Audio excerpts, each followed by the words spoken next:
장준하 선생 의문사 10주년이 되던 1985년 9월 통일문제연구소 대표 백기환 선생을 중심으로 장준하 선생 색인돌 건립위원회가 설립됐다. 백기환 선생이 남긴 6피 원고에 따르면 12소재는 백두산 모습과 범위 기지개 펴는 형태의 까마귀돌로 길이 약 10자, 높이 약 6자인 고인돌 형식의 제작 원칙을 세웠다. 위원회는 까마귀돌을 찾기 위해 전국을 돌아다니다가 1986년 이른 봄 충남 운천의 한 채석장 주인의 도움으로 주재환, 양영환, 장호권 씨 등이 구했다. 그리고 1986년 5월 주재환 선생의 책임 아래 민예총 예술가 김용태, 김정현, 양영환, 윤용환 등이 제작에 참여했다. 장준하 씨, 오늘도 밤이슬 이렇게 흠뻑 젖은 건 외세의 반역이 내리친 벽을 새도록 까부신 피눈물인 줄 왜들 모르나. 버시어 나의 비원은 첫째도 둘째도 셋째도 민족해방통일이라. 이곳 땅 밑에서도 이가 갈리는 분단의 원흉은 그 누구도 용서하지 말라. 하지만 통일은 딴 데 있는 게 아니다. 우리의 삶 속에 마디마디 박힌 분단의 독살 빼앗긴 자유. 바로 그 싸움의 현장에 통일을 찾으라. 그리하여 쓰러진 전사는 무덤이 아니라 저 들판을 일으키는 바람으로 잠들지 못하나니. 버시어 이불길 나는 듯 봉우리마다 이어붙여라. 눈물도 한숨도 누여온 아우성으로 저 간악한 것들을 한꺼번에 쓸어버리는 통일 신바람. 통일 신바람으로 한꺼번에 몰아쳐라. 장준하 선생은 단기 4251년 8월 27일 평북 의주에서 태어나셨으며 젊은 날에는 독립군 대위로 일제와 싸우셨다.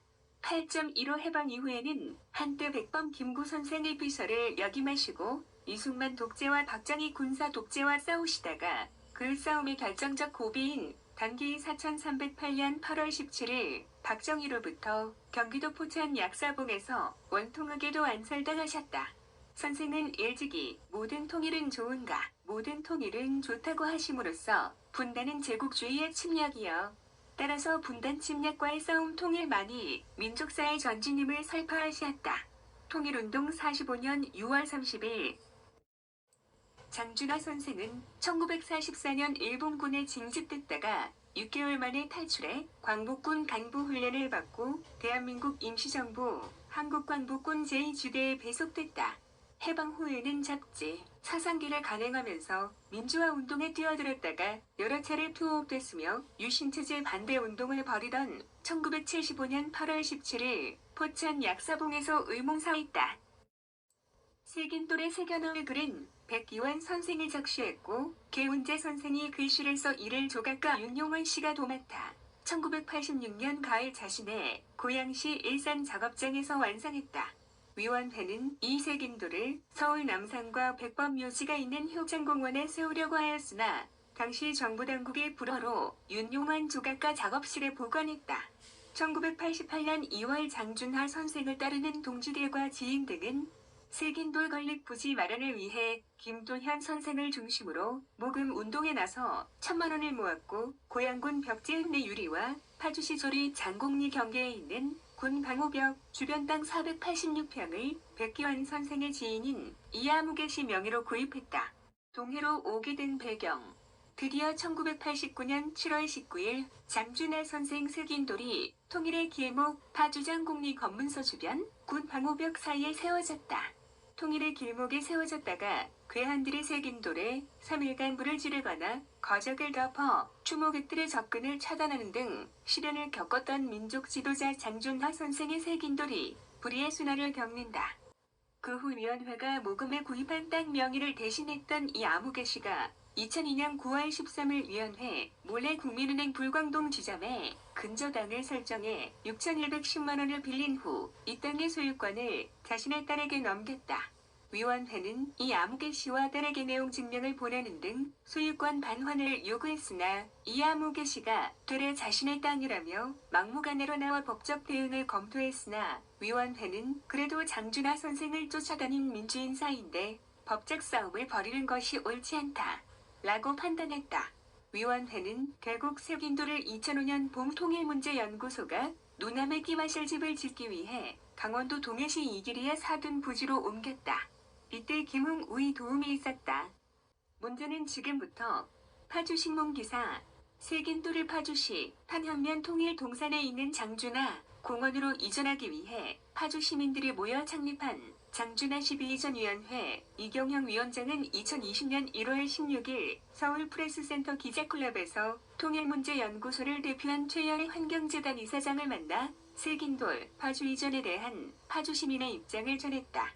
통일문제연구소 대표로 나온 최열 환경재단 이사장은 이경영 위원장과의 90분 대화에서 향후 유족 대표인 장호건 씨 등 3자가 한자리에 모여 원만한 타결점을 찾자는 데 의견을 함께하고 이를 각기 단체에 보고하기로 결정했다.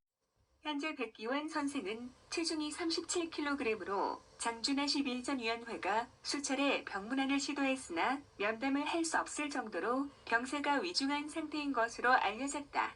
장준하 12.2전위원회는 이날 신년회에서 그동안의 활동 보고와 활칙을 제정하고 앞으로의 활동 계획 등을 토의하였으며 정도락 전 파주시청 국장과 고기석 시민연합 신문 발행인을 감사로 선출했다.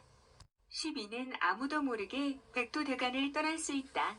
2019년 8월 15일 새벽 파주에서 출발한 취재 차량이 폭우를 동반한 태풍 크로사의 영향으로 어렵게 동해시 무릉계곡 입구에 도착했다. 여기서부터 다시 3km의 깊은 골짜기를 따라 들어갔다. 그러나 세긴돌은 쉽게 눈에 띄지 않았다. 다행히 15가구 정도가 살고 있는 산골 이기리에서 10여 년간 마을 일을 맡았던 오화선 전 이장을 만났다. 오 전 이장은 장준하 세긴돌 사진을 보여주자 백기환 선생을 기억해냈다. 20년 전인가 그보다 더 됐는가 여하튼 세긴돌이 마을에 들어올 때 함께 거들었다고 했다.